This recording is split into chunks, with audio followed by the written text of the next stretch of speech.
When a TV cameraman came up to me and asked me some questions, I told him right off the bat, I said, I'm really glad to be home, I'm proud of my service, but I am against the war in Iraq. And I know that some family members and some friends weren't pleased that I said that. They thought it was maybe inappropriate at that time. But if every soldier comes home and they just say that they're glad to be home, then no one's going to know the truth about what's going on in Iraq.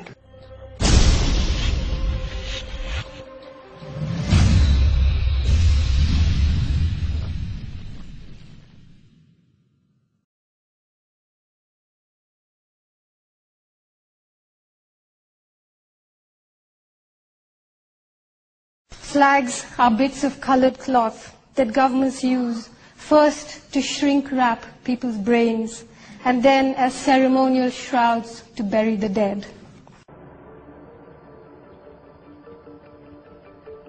The U.S. military as an institution is very corrupt and is built upon spreading death. To me, the idea of having a force like the U.S. Army participating in nation building is just asinine. I mean, we're nation destroyers. That's what we're trained to do. We were all congratulated after we had our first kills. My company commander personally congratulated me. This is the same individual who has stated that whoever gets their first kill by stabbing them to death will get a 4-day pass when we return from Iraq. I've heard numerous circumstances of civilians getting killed, and then soldiers and Marines subsequently placing weapons on their bodies or placing wire on them. Army Private First Class Lavina Johnson would have turned 23 this month, but 3 years ago the African-American teenager from Missouri was found dead in Bladera, just a few weeks short of her 20th birthday.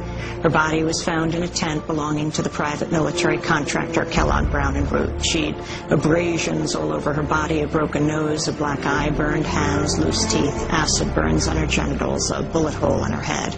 The Army labeled Lavina Johnson's death a suicide. They told her parents she died of self-inflicted non-combat injuries. Hey, say it again. Say again what happened. Say what? You know, like what was going on? What was like being a guard there? Guard at Edmund Burke. Yeah. That place, man. It's fucking world famous now. As far as I'm concerned, they're all guilty. You know what? They should have kicked Saddam out themselves. Instead, we're there doing the fucking job. Fuck them, dude. Anyone with a fucking rag on their head is a very girl. She's probably like 15 years old. See it, right? Well, hadn't been touched yet. She was fucking crying. Oh. So, guys, he started pimping her out for $50 a shot. I think at the end of the day, he made like $500 before she hung herself. Really? 4 soldiers walked through the trees and approached this house. Here, according to specialist James Barker's statement, he and another soldier took it in turns to rape the 14-year-old girl.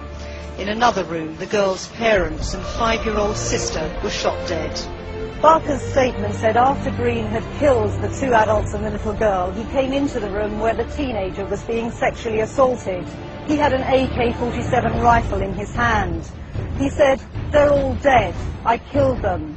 He put the weapon down, raped the 14-year-old, and then shot her dead too. Before they left, they poured kerosene over the girl's body and set it alight. They returned to their checkpoint, and Barker said he grilled some chicken wings. 4 years ago, at the age of 19, Ms. Jamie Lee Jones signed a contract to become an employee of KBR, then a Halliburton subsidiary. Ms. Jones arrived in Iraq in July of 2005 and was housed in barracks with 400 men and only a few women. 4 days after her arrival, Ms. Jones was drugged and gang raped. After Ms. Jones reported the rape to her supervisors, she was locked in a shipping container with an armed guard and prohibited any contact with the outside world. They locked her in a container. According to the Center for Defense Information, 51% of your federal income taxes go specifically to military spending, not healthcare or education, but war. So cute, little puppy. Oh, a trip. Come on, you're almost there, That's fucked up.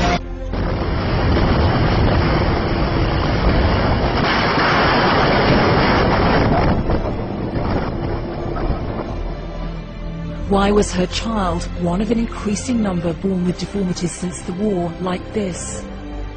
Massive growth which was rapidly spreading across the little girl's face.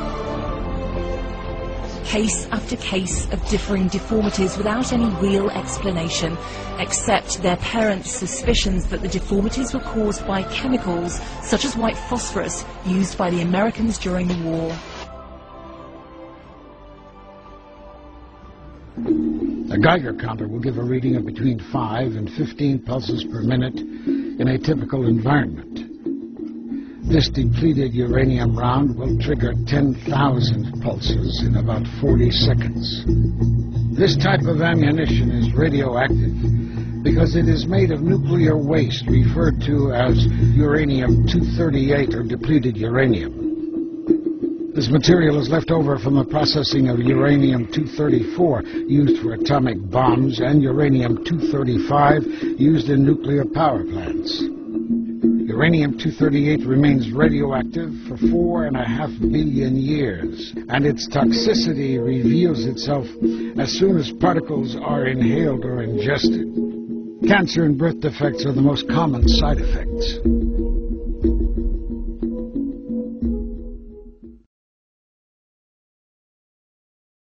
We have an obligation to every last victim of this illegal aggression because all of this carnage has been done in our name. Since World War II, 90% of the casualties of war are unarmed civilians, a third of them children. Our victims have done nothing to us. From Palestine to Afghanistan to Iraq to Somalia to wherever our next target may be, their murders are not collateral damage. They are the nature of modern warfare. They don't hate us because of our freedoms. They hate us because every day we are funding and committing crimes against humanity. The so-called war on terror is a cover for our military aggression to gain control of the resources of Western Asia. This is sending the poor of this country to kill the poor of those Muslim countries. This is trading blood for oil. This is genocide, and to most of the world, we are the terrorists. In these times, remaining silent on our responsibility to the world and its future is criminal. And in light of our complicity in the supreme crimes against humanity in Iraq and Afghanistan and ongoing violations of the UN Charter and international law, how dare any American criticize the actions of legitimate resistance to illegal occupation? Our so-called enemies in Afghanistan, Iraq, Palestine, our other colonies around the world, and our inner cities here at home are struggling against the oppressive hand of empire, demanding respect for their humanity. They are labeled insurgents or terrorists for resisting rape and pillage by the white establishment, but they are our brothers and sisters in the struggle for justice. The civilians at the other end of our weapons don't have a choice, but American soldiers have choices.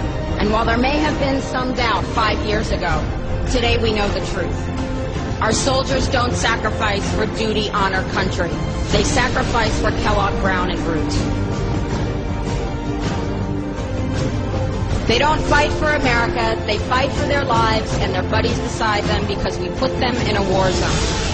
They're not defending our freedoms. They're laying the foundation for 14 permanent military bases to defend the freedoms of ExxonMobil and British Petroleum.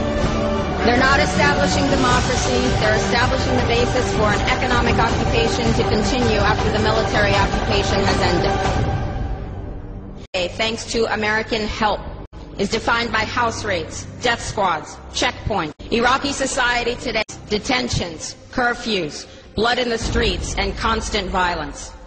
We must dare to speak out in support of the Iraqi people who resist and endure the horrific existence we brought upon them through our bloodthirsty imperial crusade. We must dare to speak out in support of those American war resistors, the real military heroes who uphold their oath to defend the Constitution of the United States against all enemies, foreign and domestic, including those terrorist cells in Washington, D.C., more commonly known as the legislative, executive, and judicial branches. Frederick Douglass said, "Those who profess to favor freedom and yet depreciate agitation are plowing the ground. They want rain without thunder and lightning. They want the ocean without the roar of its many waters. The struggle may be a moral one, or it may be a physical. People who want crops without fun, or it may may be both, but it must be a struggle. Power concedes nothing without a demand. It never has, and it never will.